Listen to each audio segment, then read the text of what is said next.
नमस्कार दोस्तों, यीशु मसीह के नाम में आप सभी को जय यीशु एवं जय मसीह की। प्यारे दोस्तों, आप लोग कैसे हैं? उम्मीद करता हूं प्रभु यीशु मसीह की दया और कृपा से आप सभी लोग भली भांति अच्छे ही होंगे और प्रभु में उन्नति कर रहे होंगे। तो प्यारे दोस्तों, आज हम लोगों को किस तरह से अपने अनुशासन में अपनी आज्ञाओं का पालन करने के लिए हमारी परीक्षा लेता है या हमें उस लेवल तक पहुंचाने के लिए या पहुंचने के लिए तैयार करता है। जब हमारे जीवन में दुख और तकलीफ आए, तब क्या हम अपने प्रभु को मुखर जाएंगे या हम अपने प्रभु परमेश्वर में अडिग रहेंगे? हम उसकी आज्ञाओं का ही पालन करेंगे या हम अपनी फायदा के लिए प्रभु के वचन को दरकिनार कर देंगे? प्रभु की आज्ञा को हम साइड में करके हम अपनी फायदा के लिए कोई दूसरा कार्य करेंगे। तो दोस्तों, आज हम लोग विधि विवरण ग्रंथ जिसका चैप्टर 8 पद संख्या 1 से लेकर 6 तक का हम अध्ययन करेंगे। दोस्तों, यहाँ पर मूसा ने उन सारे इस्राएली प्रजाओं को प्रभु का यह आदेश सुनाया और प्रभु का जो योजना था इस्राएली प्रजा को, जिसे प्रभु चाहता है, जिसे प्रेम करता है, प्रभु उसे हर हमेशा सही रास्ते पर ही ले जाना चाहता है। प्रभु नहीं चाहता कि जिससे वो प्रेम करता है वो चीज नष्ट हो जाए। हम मनुष्य जाति हमारे पिता ईश्वर के सबसे श्रेष्ठ अनमोल रतन है, क्योंकि उसने हमें अपने स्वरूप बनाया। इसलिए प्रभु ने क्या किया, सारे इस्राएली प्रजाओं को एक ऐसे दौर से लेकर जाता है जिसमें उन्हें भूख भी लगती है, प्यास भी लगती है, उनके बीच में महामारी भी आती है, उन्हें कई प्रकार का समस्याओं का सामना भी करना पड़ता है। पिता परमेश्वर ने उनके ऊपर ये सारी विपत्तियां क्यों भेजी, उस चीज को मूसा सारे इस्राएली प्रजाओं को बड़े ही नम्र भाव से समझा रहे हैं। तो दोस्तों, आइए हम लोग उस वचन पर मनन चिंतन करते हैं और देखते हैं कि यह वचन हमारे जीवन में भी किस प्रकार से लागू होता है। यह इस प्रकार से लिखा है, मैं आज तुम्हें जो आदेश सुना रहा हूँ। मूसा इस्राएली प्रजाओं को हमारे पिता परमेश्वर की आज्ञा सुना रहा है। उन सब का सावधानी से पालन करो जिससे तुम जीवित रहो, तुम्हारी संख्या बढ़ती जाए और तुम उस देश में प्रवेश कर उसे अपने अधिकार में कर लो, जिसे प्रभु ने शपथ पूर्वक तुम्हारे पूर्वजों को देने की प्रतिज्ञा की। हालेलुया। तो प्यारे दोस्तों, यहाँ पर मूसा पिता ईश्वर के कुछ नियम, आज्ञा और जो नम्रता है पिता परमेश्वर के प्रति, उन सारी चीजों को यहाँ पर इस्राएली प्रजाओं को क्या कर रहा है, बता रहा है कि जैसा मैं अभी तुम लोगों को बता रहा हूं या सिखा रहा हूं, यदि तुम लोग वैसा ही व्यवहार करोगे और तुम पिता ईश्वर को खुश रखोगे, तो तुम क्या रहोगे, जीवित रहोगे और तुम्हारी संख्या अत्यधिक बढ़ जाएगी और तुम्हें वह जगह मिल जाएगी जिसे पिता ईश्वर ने तुम्हारे पूर्वजों को देने का कसम खाया है। पिता परमेश्वर ने क्या कहा, मैं तुम्हें कनान देश दूंगा। और मूसा यहाँ पर वही बात सारी इस्राएली प्रजाओं को बता रहा है, समझा रहा है। दोस्तों, आइए हम लोग पढ़ते हैं क्या लिखा है। मरुभूमि में इन 40 वर्षों की वह यात्रा याद रखो। मूसा सारे इस्राएली प्रजाओं को समझा रहा है कि जो हम 20 दिन में कनान देश पहुंच सकते थे, मिस्र देश से यदि कोई भी पैदल चलता तो कनान देश 20 दिन की पैदल यात्रा पर था, परंतु परमेश्वर ने उन्हें इसलिए 40 वर्षों तक मरुभूमि में ले गया क्योंकि ये लोग पिता परमेश्वर के विरुद्ध में कुड़कुड़ा रहे थे।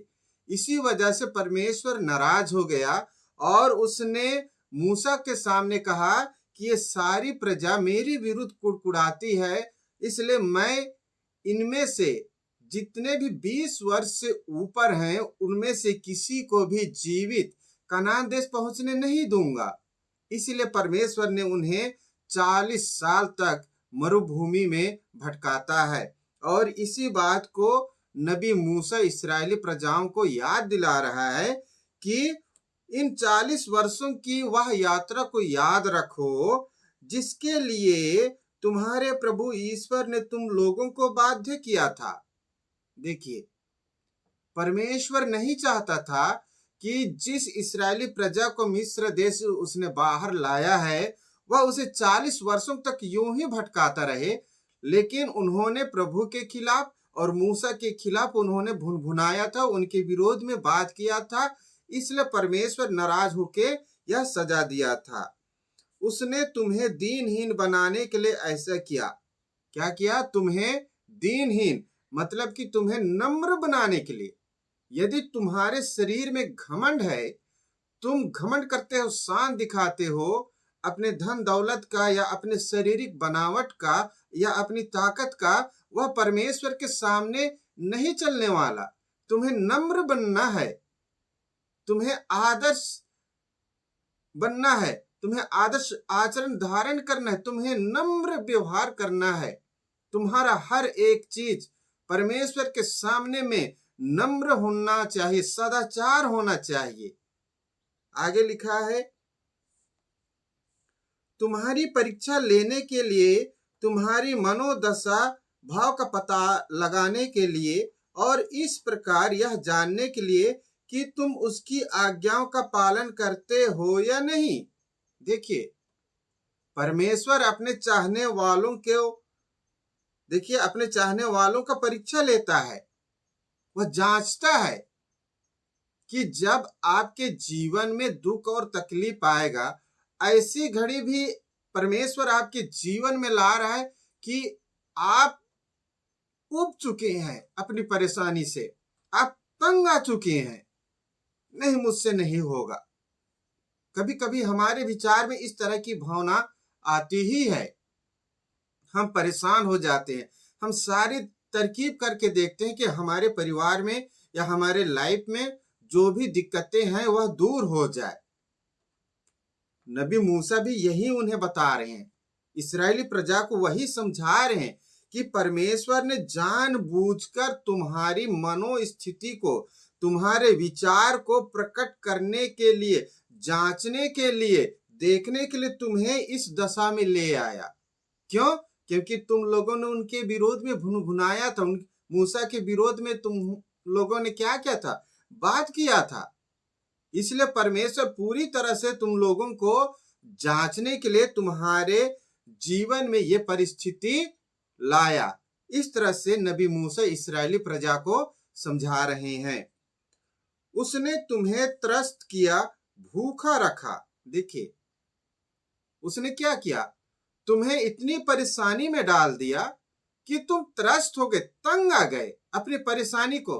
भाई, आप 40 साल तक चल ही रहे हो, लेकिन वो कनान देश पहुंच नहीं रहे हो। भयंकर धूप है, रास्ते में भूख लगेगी, आपको प्यास लगेगी।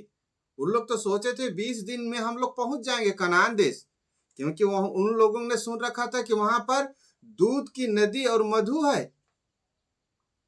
तो वो बड़े आनंदित थे कि हम वहां जाएंगे, हमें अच्छा खाने पीने को मिलेगा। हो सकता है कई लोग उसमें इसी उत्साह की वजह से शामिल हो गए। परिणाम क्या हुआ? वो 40 सालों तक चल रहे हैं, लेकिन आज तक कनान देश नहीं पहुंचे। इसलिए उन लोग क्या हो गए? तंग आ गए हैं। तंग आने से लोग क्या करते हैं? खिजियाने लगते हैं, मन में खिचखिच होता है, क्या ये क्या है, मैं क्या कर रहा हूं, कहां जा रहा हूं, ये सारी दिक्कतें क्यों दूर नहीं होती है। मन में इस तरह की खेद उत्पन्न होती है। इसीलिए नबी मूसा इस्राएली प्रजा को समझा रहे हैं कि उसने जानबूझकर तुम्हें त्रस्त किया है, परेशान किया है, तुम्हें भूखा रखा। लेकिन जब उसने देखा कि तुम अत्यधिक भूखे हो और अपने आप में नियंत्रण नहीं रख रहे हो, तब देखिए क्या लिखा है, फिर तुम्हें मन्ना भी खिलाया। जब तुम भूखे प्यास से अपने नियंत्रण से बाहर हो रहे थे, तब परमेश्वर ने क्या किया? तुम्हें मन्ना खिलाया, तुम्हारी भूख को मिटाया है, जिसे न तुम जानते थे और न तुम्हारे पूर्वज ही। इससे उसने तुमको यह समझाना चाहा कि मनुष्य रोटी से ही नहीं जीता। आमीन, हालेलुया। दोस्तों, हम लोग भी आज के दिन में अपनी रोजी रोटी के लिए कई बार क्या करते हैं? सही तरीका से मेहनत करते हैं, परंतु कई बार गलत तरीके का भी इस्तेमाल किया जाता है। कहीं छल कपट किया जाता है, कहीं पर घूस लिया जाता है, या कहीं पर और किसी का नुकसान करके स्वयं का फायदा देखा जाता है। लेकिन देखिए, यहाँ पर परमेश्वर क्या कह रहा है? मनुष्य रोटी से ही नहीं जीता, वह ईश्वर के मुख से निकलने वाले हर एक शब्द से जीता है। आमीन। तो दोस्तों, यहाँ पर नबी मूसा भी इस्राएली प्रजा को यही समझा रहा था। यदि वो लोग परमेश्वर के आज्ञा के अनुसार जा तो रहे थे, परंतु वो क्या हो रहे थे? तंग आके, खिजिया के नबी मूसा के विरोध वो बातें करते थे, यहोवा परमेश्वर के विरोध में बातें करते थे, जबकि उन्हें इतने दिनों तक न भूख लग रही थी, न प्यास लग रही थी। लेकिन जैसे ही वो लोग तंग आ गए, त्रस्त हो गए, परेशानी में पड़ गए कि हम आज तक वहां नहीं पहुंच रहे हैं जहां हमें पहुंचना था, तो वो फिर से प्रभु के खिलाफ बातें करने लगे। तब प्रभु ने क्या किया? उन्हें शांत करने के लिए उन्हें मन्ना खिला दिया, ताकि उनका भूख मिट जाए और लोग शांत हो जाए। परंतु परमेश्वर यह दर्शाना चाहता था कि यदि आप लोग चुपचाप उसकी आज्ञा के अनुसार चलते, ना तो आपको भूख लगती और न ही प्यास लगती, क्योंकि जीवन और मृत्यु सब चीज परमेश्वर है। इसलिए नबी मूसा यहाँ पर इस्राएली प्रजा को यही बात समझा रहे हैं कि यदि तुम रोजी रोटी के लिए मेहनत करोगे तो तुम जीवित नहीं रहोगे, परंतु यदि तुम ईश्वर के नाम के कारण जिंदा रहोगे, पिता ईश्वर के नाम पर तुम यदि अपना जीवन निर्वाह करोगे, तुम उस समय तक जीवित रहोगे जब तक परमेश्वर तुम्हारे लिए समय निश्चित किया है। आमीन, हालेलुया। इन 40 वर्षों में न तुम्हारे पहने हुए वस्त्र जर्जर हुए और न तुम्हारे पांव ही सूजे। देखिए, वो लोग जिस कपड़ा को लोग पहन के निकले हैं, वह कपड़ा ना तो गंदा हुआ और नहीं वह तो फटा, और नहीं किसी प्रकार की उस कपड़े से देखिए बदबू आई। नबी मूसा यही समझा रहे हैं, क्योंकि परमेश्वर उन्हें अपने महिमा के साथ लेके जा रहा था, अपने अधिकार में लेके जा रहा था। इसलिए उनका वस्त्र 40 वर्षों तक ना तो फटा, ना ही गंदा हुआ, और ना तो उनमें से किसी प्रकार की बदबू आई। और देखिए, ना तुम्हारे पांव ही सूजे।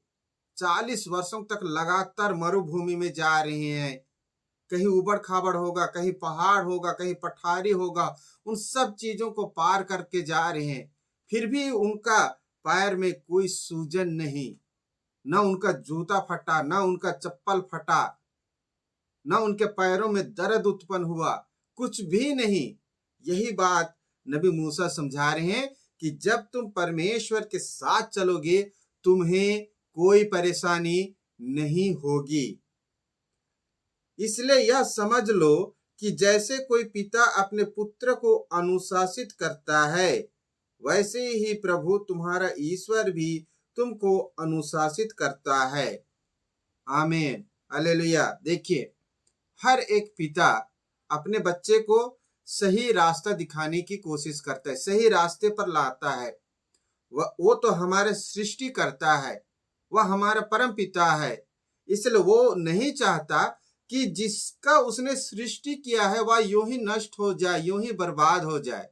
इसलिए पिता परमेश्वर हम सभी को अपने अनुशासन में चलने की आज्ञा देता है, और इसीलिए परमेश्वर ने हमें एक धार्मिक जीवन जीने के लिए, एक अच्छा जीवन जीने के लिए, ऐसा जीवन जिसे हमारे पिता ईश्वर पसंद करे। पिता ईश्वर ने अपनी 10 आज्ञा के द्वारा हमें अनुशासित किया। पिता ईश्वर ने हमें 10 आज्ञा दिया। उस 10 आज्ञा का पालन करके हम एक पवित्र जीवन जीते हैं। नहीं तो हम क्या करते? मूर्ति पूजा करते, लूटपाट करते, हत्या करते, चोरी करते, व्यभिचार करते, लालच करते, वो सारे कुकर्म करते जो परमेश्वर को बिल्कुल भी पसंद नहीं।